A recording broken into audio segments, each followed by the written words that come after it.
2025 లేదా 26లో డిగ్రీ లేదా బీటెక్ చదివారా? సాఫ్ట్‌వేర్ జాబ్ కోసం ఎదురు చూస్తున్నారా? అయితే కోడ్ జ్ఞాన్ 100 డేస్ కోర్సులో చేరండి, జాబ్ సాధించండి.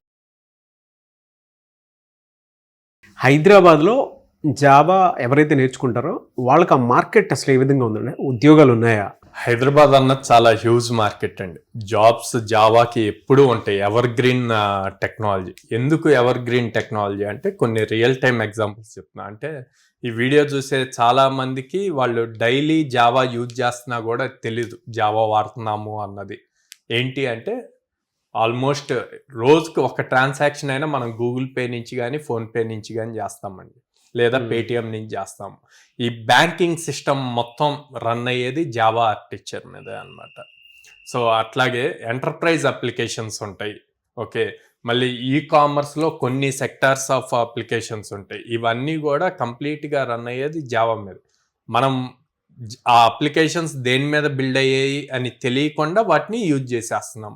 సో ఇప్పుడు మీరు చెప్పండి, మరి జావా యూజ్ చేయకుండా గూగుల్ పే కానీ ఫోన్పే కానీ వాటిని రోజు వాడకుండా ఉండగలమా? లేదు, ఖచ్చితంగా మనకు అవసరం కదా. చాలా కంట్రీస్లో అసలు ఈ ఫెసిలిటీ లేదు. అమెరికా నుంచి కానీ యూకే నుంచి కానీ ఎవరైనా వచ్చిన వాళ్ళు మన దగ్గర ఉన్న సిస్టమ్ చూసి మన రిలేటివ్స్ ఇంత ఫాస్ట్గా పేమెంట్ చేస్తున్నారా అని అడుగుతున్నారు. ఇంత అప్లికేషన్ని ఒక జావా లాంటి ప్రోగ్రామింగ్ లాంగ్వేజ్తో బిల్డ్ చేశాక దాన్ని చేంజ్ చేయడానికి పాసిబుల్ అవుతుందా? కూడా గ్రోత్ ఫాస్ట్ గా కనిపించలేదు. ఫైనాన్షియల్ ట్రాన్సాక్షన్ గ్రోత్ అనేది చాలా ఫాస్ట్ గా కనిపిస్తుంది. అండ్ సెక్యూరిటీ ఎక్కువ అండి జావాలో.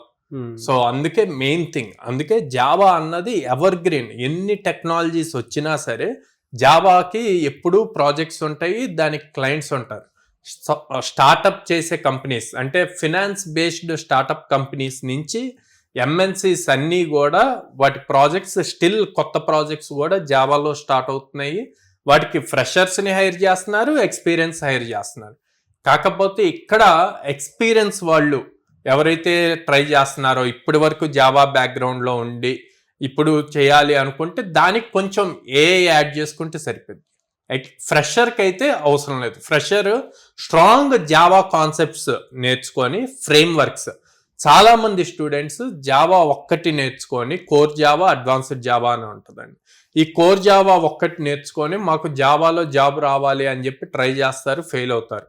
కానీ టెక్నాలజీ మారుతుంది, చాలా ర్యాపిడ్ ఫాస్ట్గా చేంజ్ అవుతుంది. లాస్ట్ 3 monthsలో చాలా చేంజెస్ వచ్చినాయి. ఏఐ వచ్చి అసలు డెవలపర్ లేకుండా అదే చేసేస్తాం మనం. ఇలా చేసే టైంలో మీ దగ్గర ఎంత స్కిల్ ఎక్కువ ఉంటే అంత ఇంపార్టెంట్. సో ఇక్కడ ఏం స్కిల్ కావాలి? ఓన్లీ జావా కాదు, ఫ్రేమ్ వర్క్స్ కావాలి. ఏం ఫ్రేమ్ వర్క్స్ కావాలి? Hibernate, spring boot, MVC architecture frame works గనక వచ్చి ఉంటే ఓకే, అప్పుడు కంపెనీలో ఏఐ యూజ్ చేస్తున్నా సరే మీరు ఏఐని బ్లైండ్ గా నమ్మటానికి లేదండి. బ్లైండ్ గా అది ఇచ్చిన కోడ్ని తీసుకొచ్చి మన ప్రాజెక్ట్ రన్ అవుతుంది అంటే రాంగ్. అది చాలా మిస్టేక్స్ ఇస్తుంది. అందుకే మొత్తం అట్లా అన్నప్పుడు సిఇఓ ఫౌండర్ ఎవరైతే ఉంటారో ఫౌండర్ ఒక్కళ్ళే మొత్తం ఏఐ ప్రాంప్ట్స్ ఇచ్చి చేసేసుకోవచ్చు కదా ప్రాజెక్ట్స్. కాదు, అది ఇచ్చిన కోడ్ని ఈ డెవలపర్స్ చెక్ చేసి వాళ్ళ టైంని ఇంకా ఫాస్ట్గా ఇదివరకు ఒక ప్రాజెక్ట్ కంప్లీట్ అవ్వటానికి 8 to 10 months లేదా కొన్ని అయితే 2 years 3 years బట్టి ఇప్పుడు అంత టైం పట్టకుండా సింపుల్గా 1.5 monthsలో కూడా కంప్లీట్ చేయొచ్చు. కానీ ఎక్స్పెండిచర్ చాలా ఎక్కువ అవుతుంది.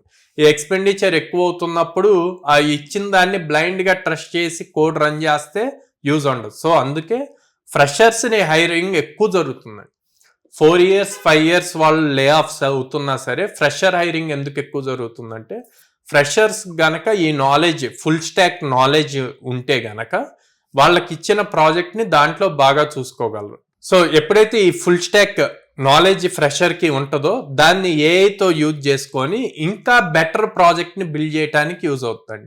ఫ్రెషర్కి ఇచ్చే కాస్ట్ తక్కువ, ఎక్స్పీరియన్స్ వాళ్ళకి ఇచ్చే కాస్ట్తో కంపేర్ చేస్తే.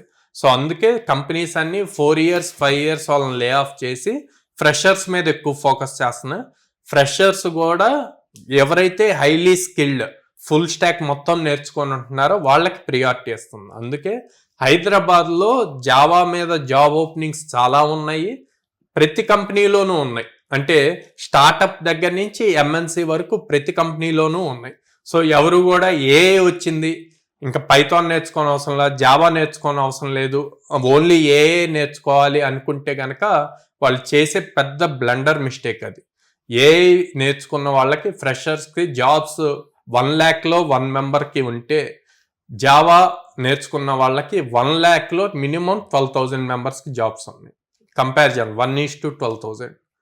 సో దీన్ని బేస్ చేసి జావా ఎక్కువ మంది నేర్చుకోండి, జాబ్స్ ఎక్కడికి వెళ్ళవు. జావా అన్నది ever green subject. Okay sir, మిమ్మల్ని అప్రోచ్ అవ్వాలంటే ఒక పేరెంట్ అయినా సరే, స్టూడెంట్ అయినా సరే, మీ దగ్గరకు వస్తే మీరు ఇచ్చే బెనిఫిట్ ఏంటి? సో ప్రతి పేరెంట్ని, స్టూడెంట్ని ఫస్ట్ బ్రాంచ్కి విజిట్ చేయమంటాను, కౌన్సిలర్స్తో మాట్లాడమంటాను. మాట్లాడాక ఎగ్జిస్టింగ్ స్టూడెంట్స్తో మాట్లాడి డెసిషన్ తీసుకోమని చెప్తానండి. ఎందుకు అంటే మేము 100 days అప్స్కిల్ చేస్తాము. ఓకే, అప్స్కిల్ చేశాక మేము దాదాపు 800+ కంపెనీస్తో అసోసియేట్ అయ్యి ఉండటం వల్ల వాళ్ళకి ఎవ్రీ వీక్ మినిమం 3 drives అన్నవి ఆపర్చునిటీస్ ఇస్తాము. సో అప్స్కిల్ చేసి ఆపర్చునిటీస్ ఇచ్చినప్పుడు క్రాక్ చేయటం easy. At the same time not only technical, communication skills, soft skills రెండూ నేర్పిస్తాము, యాప్టిట్యూడ్ రీజనింగ్ నేర్పిస్తాము. అండ్ పేరెంట్స్కి మన సైడ్ ఎక్కువ ఫార్మర్ బ్యాక్గ్రౌండ్ నుంచి ఎక్కువ స్టూడెంట్స్ ఉంటారు కాబట్టి వాళ్ళ కోసం 0 down payment EMI ఆప్షన్స్ కూడా ఉందన్నమాట. ఓకే, సో డబ్బు లేకపోయినా సరే ముందు వచ్చి చదువుకోవడానికి అవకాశం. ఈఎంఐలో పే చేయొచ్చు, స్టార్టింగ్ జాయిన్ అయ్యేటప్పుడే పే చేయాల్సిన అవసరం ఉండదు. అండ్ దెన్ ఎక్కువ మంది గర్ల్స్ స్టూడెంట్స్ ఉంటారు. సో పేరెంట్స్ ఎక్కువ సెక్యూరిటీ రీజన్స్ ఇవన్నీ ఆలోచిస్తారు. అందుకని విజయవాడ క్యాంపస్లో with in the campus girls hostel కూడా ఉంది. సో మన బ్రాంచెస్ వచ్చేసి విజయవాడ మొగల్రాజపురంలో ఉందండి, హైదరాబాద్ JNT మెట్రో స్టేషన్ దగ్గర ఉంది, అండ్ వైజాగ్ ద్వారకా నగర్ ఫస్ట్ లైన్లో ఉంది. ఓకే.